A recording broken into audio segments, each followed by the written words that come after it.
I'm Colin Milburn. I'm the chair of the Science and Technology Studies Department. I'm also a professor in the English department, as well as the Cinema and Digital Media department.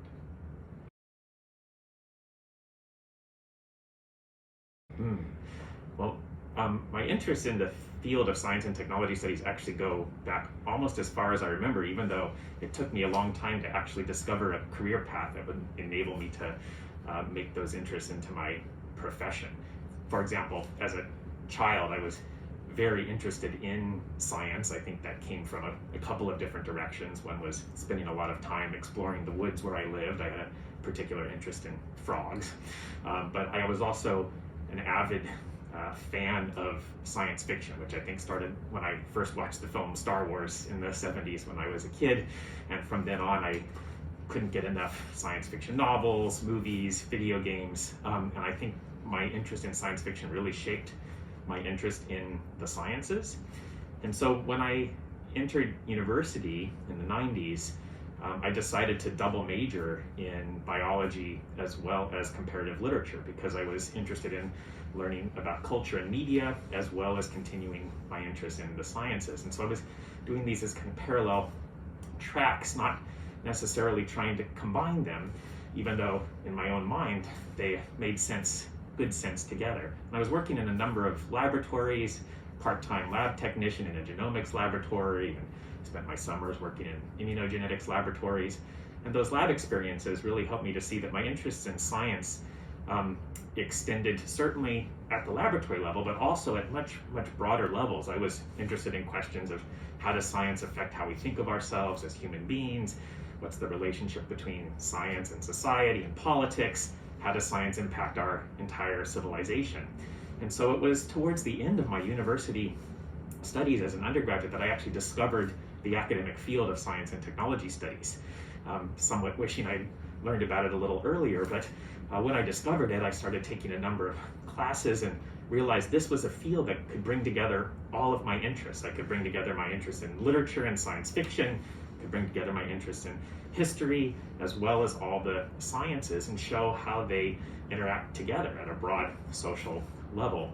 So all along in college, I've been aiming to be a genetic engineer, and I've been thinking I would pursue a career in biotech, but I realized, in fact, I might actually be more satisfied pursuing a career as a researcher in science and technology studies. So I did a master's degree focusing in history of science and science and technology studies in order to see if that would be a good fit, and it turned out to be a wonderful fit. So then I decided to go on to do doctoral work, and I did a PhD in the history of science simultaneously with a PhD in English literature, again trying to continue developing these interdisciplinary connections.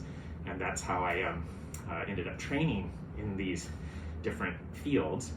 And at the time I finished my PhD, I applied to an open professor job here at UC Davis in the English department. They were looking for somebody in my field, and they also happened to be, although I didn't realize it at the time, but they also happened to be keeping an eye open for somebody who might be able to create connections with the then new Science and Technology Studies program, which was just starting in 2005.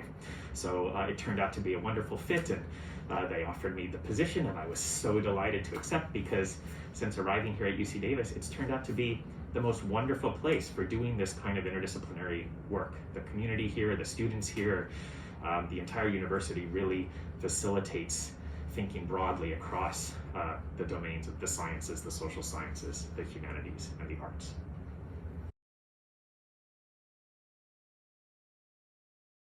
So most of my courses do focus on the intersections of science, media, and literature, connections that I explore my own research and I try to convey in my courses. So for example, I teach a big course on science fiction, which is STS 173, cross-listed with English 173. And that course, we study the rise of the genre of science fiction from the 19th century to the present and show how it has affected the development of the sciences and as well as other elements of culture. I also teach a course called Writing Science, which is STS 164, cross-listed with English 164. And that's a course that looks at the writing practices in the sciences and how writing and textual production matters for the creation of scientific knowledge, and we trace those questions from the scientific revolution up to the present day. I teach courses on video games. I also teach courses on critical theory and the field of post-humanist studies.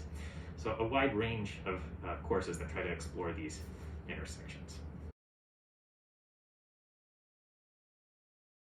So I direct a lab on campus that's called the MOD Lab.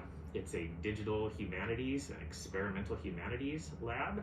So the focus of the MOD Lab is to enable research that tries to address questions relevant to the humanities, issues in literary and cultural studies, but bringing together methods from a number of different fields, including those of the sciences and the engineering disciplines. In particular, using computational methods for doing humanities research. So we have quite a few faculty colleagues, graduate students, and undergrads collaborating in the MOD Lab, doing analyses of video games and their roles in culture, doing a lot of video game development, thinking about games as mechanisms for participatory or citizen science projects. We have projects that are looking at the role of virtual reality for understanding different periods of literary and cultural history. For example, one of our games is a motion capture video game called Play the Knave that enables players to think about the history of Shakespeare and the performance styles of early modern England in relationship to later performance styles and so forth. So that's the MOD Lab covers a wide range of possible approaches to the experimental humanities, and we're interested to continue to push the envelope in these ways.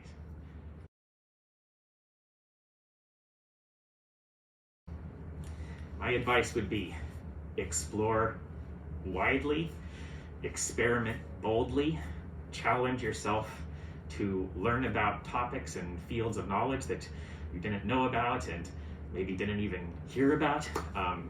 Always continue to question the limits of your own knowledge and ask if other domains of knowledge may help to answer certain questions or expand or change the questions that you may be interested in. In other words, pursue interdisciplinarity is my advice. And I think this is crucial not only for people who are wanting to pursue a research career in an interdisciplinary field like science and technology studies, which of course it is crucial to know about the sciences, the social sciences, and the humanities in some combination or another in order to do research in STS. But I also think it's generally good advice for anyone in the world that we live in today.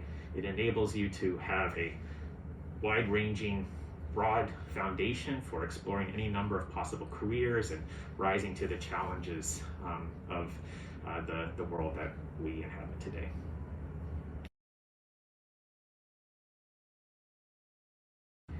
So obviously we live in a high-tech world. We live in a world experiencing rapid climate change, a world of global pandemics. We're in a world where understanding the impacts of scientific and technological innovations on our society and our planet is increasingly crucial. So I work in STS, and I think STS is a very important field because it provides a set of tools bringing together our best resources from the sciences, from the social sciences, the humanities, and the arts, brings them together in order to try to address some of these most challenging issues that we face as a society today, and tries to provide us ways of intervening in order to create more sustainable and equitable futures.